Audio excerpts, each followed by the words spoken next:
la sección de quién es quién en las mentiras de la semana. No todas, desde luego, no todas las mentiras, sino es una muestra, ¿no? Nada más. A ver, se ve. Con su permiso, señor presidente, buenos días a todas, a todos. Este es el quién es quién en las mentiras de la semana del 24 de agosto de 2022. Vamos a iniciar con la primera. Falso que el Servicio de Administración Tributaria cobre impuestos por depósitos en efectivo o investigue a contribuyentes. El 14 de agosto, medios como El Financiero, Uno TV, Milenio, Televisa, El Contribuyente, Radio Fórmula, Infobae, el portal Mi Bolsillo, Mi Dinero en Imagen, Ruido en la Red, La Saga, Vanguardia, entre otros, publicaron notas que pretendían crear pánico entre los contribuyentes, arguyendo sanciones e investigaciones por prestar tarjetas de crédito o realizar depósitos en efectivo en cuentas bancarias, así fuese de parte de cónyuges o familiares directos. Incluso, Uno TV inventa que el SAT presumirá ingresos, aunque sean personas no inscritas en el Registro Federal de Contribuyentes o aquellas que, estando obligadas a presentar su declaración anual, han reportado ingresos menores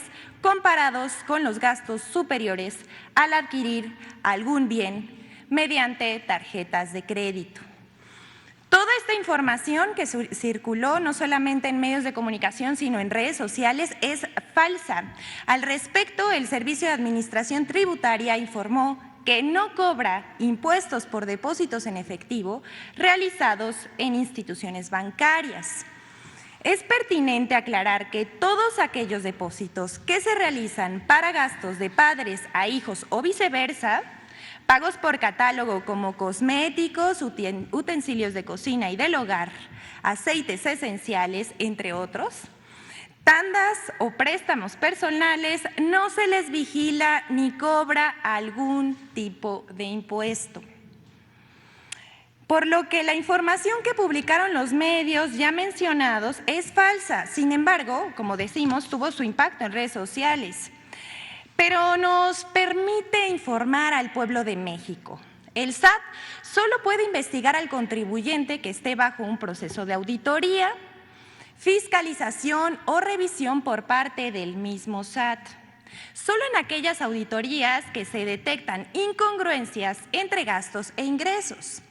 El SAT podrá solicitar la información de sus depósitos a las instituciones financieras que cuenten con esa información para evitar defraudaciones fiscales. Y bueno, no se dejen engañar, consulten fuentes oficiales. Pero vamos con la siguiente. Destacado columnista económico del Sol de México se atora en un embudo de aseveraciones falsas.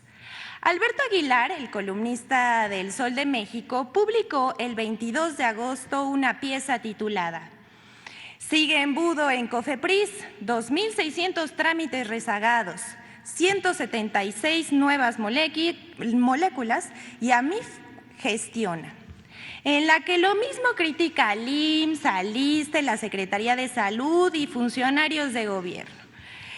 Aguilar publica que hay rezago en trámites en la Comisión Federal para la Protección contra Riesgos Sanitarios, que existe una parálisis en la atención de trámites y que se ha superado la capacidad y el ritmo resolutivo de la institución. Pero esto no es verdad, es falso. Decimos, la eficiencia en Cofepris es un hecho. Los números que publica Aguilar en El Sol omiten que con la misma cantidad de personal, la Cofepris atendió el mayor número de trámites desde el inicio del sexenio. Por ejemplo, como resultado del rezago y la corrupción heredada en sexenios pasados, en 2019, de 2.028 trámites ingresados, solo se resolvieron 1.741. En cambio, entre enero y agosto de 2022 se han otorgado 52% más de nuevos registros de medicamentos genéricos respecto al mismo periodo del año anterior, pasando de 160 a 243 autorizaciones. Contrario a lo que afirma Aguilar, los trámites atendidos en 2022 representan un aumento, fíjese bien, del 228% respecto a lo atendido hace 3 años. Pero eso evidentemente no lo va a publicar El Sol, pues la información que publicó es falsa. Ahora bien, el señor Aguilar, ya encarrerado, urge a la COFEPRIS a agilizar la digitalización. Nosotros le respondemos, la comisión ha avanzado en ese sentido de manera contundente y con amplios resultados. A razón de ello, se creó la unidad de dictamen virtual que incorpora 18 personas dictaminadoras especializadas en trámites digitales, quienes en menos de 3 meses ya han resuelto más de 1,000 trámites, lo que representa un hito en la digitalización de la regulación sanitaria en México. La corrupción en las instituciones públicas generaba lentitud en los trámites que actualmente y con resultados se tiene en beneficio de nuestra población. Hoy, la agencia reguladora presenta finalmente números positivos con el único objeto de cuidar a todas y todos los mexicanos de riesgos sanitarios a los que podrían enfrentarse. Vamos a pasar a la siguiente. Campaña de desinformación sobre el plan de estudios anunciado por la SEP. Aquí pedimos a los padres de familia que nos están viendo por todas las plataformas, en redes sociales, por YouTube, Facebook, Twitter, que pongan mucha atención en este desmentido. A partir del anuncio hecho por la Secretaría de Educación Pública sobre la implementación del nuevo plan de estudios en los planteles de educación básica, como ya es costumbre, cualquier cosa que implemente el Gobierno de México hace enojar muchísimo a los conservadores, que se dedican a tergiversar y a publicar mentiras. Es así como medios como Reforma, El Sol de México y La Prensa han realizado una campaña de desinformación sobre el nuevo plan de estudios para la educación preescolar, primaria y secundaria. Al día siguiente de su presentación, el 17 de agosto, El Sol de México y La Prensa informaron falsamente, escuche bien, que se obligaría a los alumnos de secundaria a que memoricen las obras de la 4T. La información en la que se basan estos diarios es un borrador de un documento de trabajo que se utilizó para la discusión en las asambleas magisteriales y diálogos con diversos integrantes de la sociedad. No se basa en el plan de estudio. Además, en este documento de ninguna manera se plantea que se memoricen obras que ha realizado el presidente de la República, Andrés Manuel López Obrador, como falsamente publicó el diario Reforma el 18 de agosto a 8 columnas.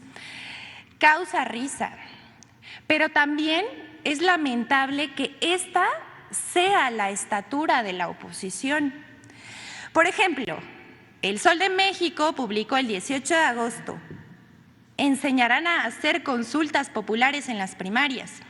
Lo hacen, estos diarios lo hacen para golpear, pero se dicen expertos de lo que desconocen. Solitos se hacen la maldad.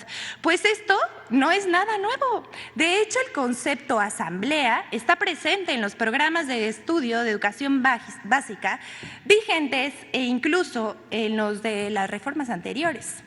En términos generales, los distintos programas conciben la asamblea como una estrategia didáctica que posibilita y fortalece los procesos de enseñanza y aprendizaje. Un día más tarde, porque esto no acaba aquí. Un día más tarde, el 19 de agosto, Reforma volvió a falsar la información con la nota publicada en Primera Plana titulada "Va Educación 4T a toda escuela", informando que el nuevo plan educativo ya no será un programa piloto, que se implementaría en los primeros grados de preescolar, primaria y secundaria de todas las escuelas públicas del país. Esto es falso porque el programa piloto se realizará en septiembre en solo 960 escuelas, aproximadamente 30 en cada entidad. Además de la campaña de desinformación emprendida por medios de comunicación, también en redes sociales la oposición se lanzó a desinformar, como pues ya es costumbre. Entre los que destacan Pablo Maluf, los vamos a ver aquí en la pantalla. Denise Dresser escribió sobre el tema en el diario Reforma. Claudio X González, el comentarista de ADN 40 y La Razón, Arturo Adam. El exgobernador de Hidalgo, Francisco Olvera, reproduciendo un artículo de Jesús Silva Herzog, también publicado en el diario Reforma. La directora de México Evalúa, Edna Jaime, Adela Micha, Pedro Ferriz de Con, Marco Cortés y Acción Nacional. Y bueno, como siempre decimos aquí, la lista sigue. Pero aquí lo dejamos para que usted saque sus propias conclusiones. Pero dejar claro que estas no son críticas, son mentiras veladas. Y ya para finalizar, vamos a presentar cómo arma la oposición líneas discursivas para atacar al presidente López Obrador de la detención del ex procurador por caso Ayotzinapa. El 19 de agosto, la Fiscalía General de la República detuvo al ex procurador general de la República, Jesús Murillo Caram, acusado de desaparición forzada, tortura y contra la Administración de Justicia en el caso Ayotzinapa ocurrido en septiembre de 2014. A partir del anuncio no pasó una hora para que la oposición se lanzara en contra del presidente de la República, Andrés Manuel López Obrador, construyendo narrativas descabelladas, infames y mentirosas. Desde el argumento de que se trató de una decisión política, un acto desesperado, la detención del exprocurador obedecía a presiones políticas e intereses partidistas, que si fue una canallada, que si fue por incompetencia, fracaso, propaganda política, que si fue un montaje, que el señor Murillo Caram es un chivo expiatorio, que se trata de un circo, una cortina de humo o una venganza. Pero solo recordemos el dicho que versa que el pez por la boca muere, o más bien por Twitter. Unos hasta se atrevieron a decir que aquel que presuntamente torturó a jóvenes estudiantes y escondió la verdad, imponiendo su verdad histórica, es una víctima, un preso político. Y es que ya no saben qué decir, están moralmente derrotados y confundidos. Pero ¿quiénes participaron en esta narrativa? Vamos a verlo en la pantalla también. Mario Di Constanzo, Claudia Ruiz Massieu, Jorge Triana, Raúl Trejo, Alejandro Alito Moreno Cárdenas, Ricardo Alemán, Luis Cárdenas, el PRI, Jesús Zambrano, el PRD, Manuel Díaz, Paul Lara, Miguel Ángel Osorio Chong, Pascal Beltrán del Río, Alejandro Job, Guadalupe Acosta Naranjo, Mariana Gómez del Campo, Javier Lozano Alarcón, Ciro Gómez Leiva y Carlos Loret de Mola. Estos dos últimos sostuvieron que la verdad histórica es lo mismo que lo presentado por el gobierno federal a los padres de los normalistas, lo cual es falso y denota mezquindad y crueldad tras los hechos acontecidos en la noche de Iguala el 26 de septiembre de 2014.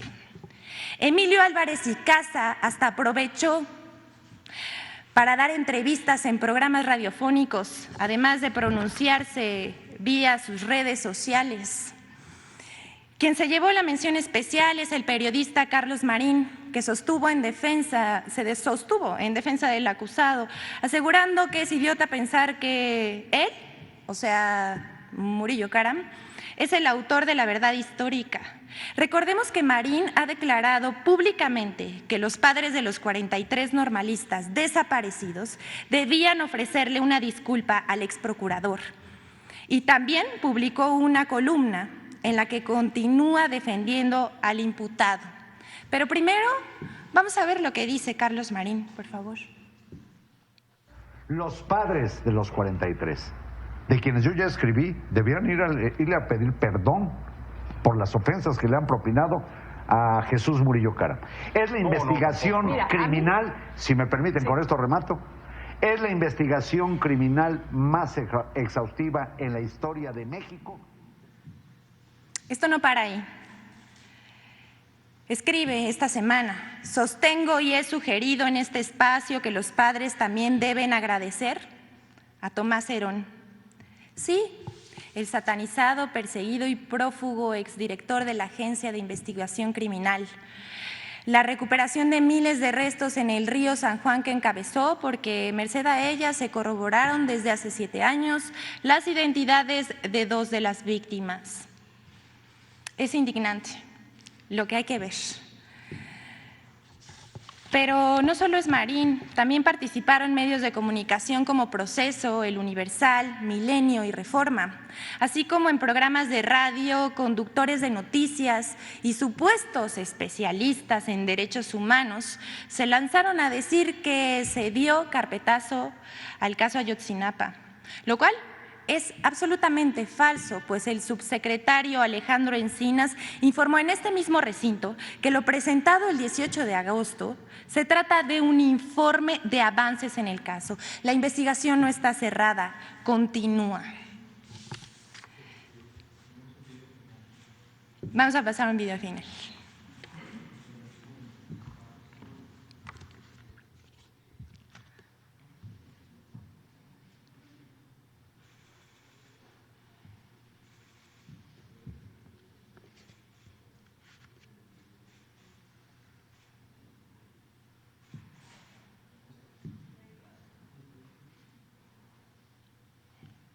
A pesar de los graves señalamientos reportados en el informe de la Comisión para la Verdad y Acceso a la Justicia en el caso Ayotzinapa, COVAC Ayotzinapa, presentado por Alejandro Encinas, medios de comunicación y comentaristas reportaron que el informe y la verdad histórica concluyen lo mismo. La coordinación en esta cobertura se puede notar en el tratamiento editorial que dieron medios escritos y noticiarios de televisión al asegurar que los datos revelados el jueves 18 de agosto se conocen desde hace más de 7 años. Incluso hubo quienes compararon las declaraciones de Jesús Murillo Karam y las de Alejandro Encinas.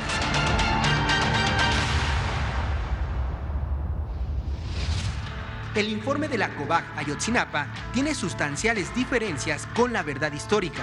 Por ejemplo, mientras Murillo Karam aseguró que los estudiantes fueron privados de la libertad, privados de la vida, incinerados y arrojados al río San Juan en ese orden.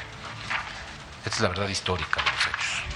La Comisión para la Verdad aseguró que es falso que los 43 estudiantes fueron incinerados en el basurero de Cocula, y su informe va más allá, al asegurar la participación de Guerreros Unidos, policías municipales y federales, la omisión de los protocolos militares y autoridades de los 3 niveles de gobierno, lo que constituye el delito de desaparición forzada. Que la desaparición de los 43 estudiantes de la Normal Isidro Burgos de Ayotzinapa, la noche del 26 al 27 de septiembre de 2014, constituyó un crimen de Estado en el que concurrieron integrantes del grupo delictivo Guerreros Unidos y agentes de diversas instituciones del Estado mexicano. En resumen, se trató de un crimen de Estado. Otra línea de coordinación entre medios fue la que pretendió minimizar el impacto de la verdad histórica en el proceso de justicia y conocimiento de los hechos. Además, subestimaron la responsabilidad de los funcionarios que crearon la verdad histórica. Incluso la calificaron como una insensata persecución a exfuncionarios. Los padres de los 43, de quienes yo ya escribí, debieran irle a pedir perdón por las ofensas que le han propinado a Jesús Murillo Caram. Es la investigación criminal, si me permiten, con esto remato, es la investigación criminal más exhaustiva en la historia de México. La COBAG Ayotzinapa también enlista una serie de eventos señalados en la verdad histórica que fueron construidos en la administración de Enrique Peña Nieto. Por ejemplo, que los estudiantes estaban en Iguala para boicotear el informe de labores de María de los Ángeles Pineda, entonces titular del DIF y esposa de José Luis Abarca. Que en ningún momento la presencia de los estudiantes en Iguala obedeció a la intención de boicotear el acto de la presidenta municipal del DIF en ese municipio. Que el grupo delictivo actuó con un amplio número de sicarios y halcones a partir de un mando central y al menos 3 células de halcones y sicarios con el apoyo de distintas policías municipales y agentes del Estado.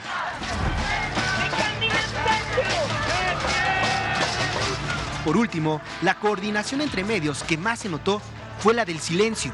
Las primeras planas de los principales periódicos nacionales, en su mayoría, ignoraron el informe de la COBAG Ayotzinapa u ofrecieron mínimos espacios.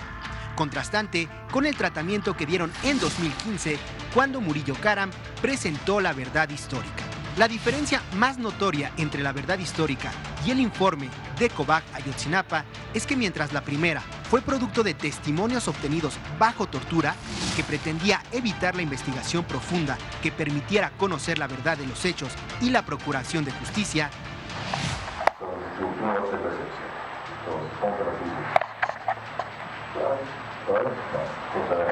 vamos a empezar. Ahí vamos las cosas. La primera mentira que me dice, se acabó usted y empezamos.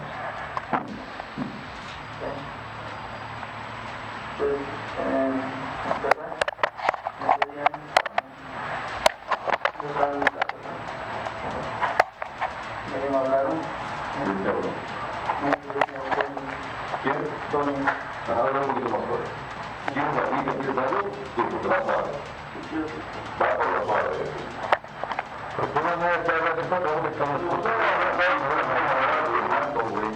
El informe de la Comisión de la Verdad busca el esclarecimiento de los hechos y la justicia transicional. Infodem.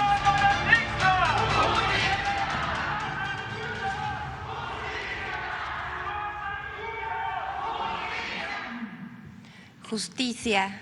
Agradecemos a Infodemia por la información. ¿Es cuánto, señor presidente?